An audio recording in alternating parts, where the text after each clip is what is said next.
Why does Amber Heard try to project herself as someone she's not? For starters, she's a far cry from being a victim. She's an abuser, if you will. I mean, that's out there already, but I couldn't get to grips why she persistently puts on a facade that she's this messianic, pseudo intellectual savior of women, despite having been irrefutably called out by the courts for being a fraud. I'll tell you why. And it's from this one single post on Instagram where she poses herself to be this holier than thou archetype that we can see who she truly is. A weak woman. There, I said it. A weak woman.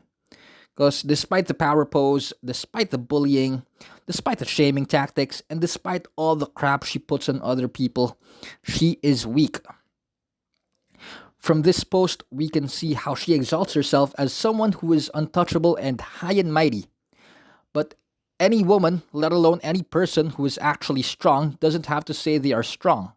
A rich woman doesn't have to say she's rich, in the similar way that a queen doesn't have to say she's queen, in the similar way that a strong woman doesn't have to say she is strong.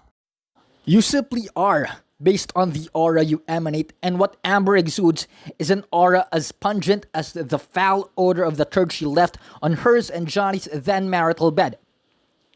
Her level of expertise, like most recent women out there, is to use her good looks, which at this point for her, that's already dwindling, and then squeeze the money out of her man, and if that's not enough for her, she's also a textbook psychopath who will stop at nothing to see her ex-partner's life in shambles, because of course, that's the only time she can feel good about herself, by making her feel strong, which is weak.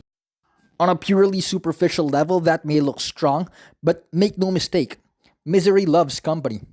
And those who go out of their way to perpetrate misery on other people's lives are by themselves in misery because, as we all know, Amber couldn't live by herself because she's boring, self-centered, uninteresting, and not at all that pretty to begin with.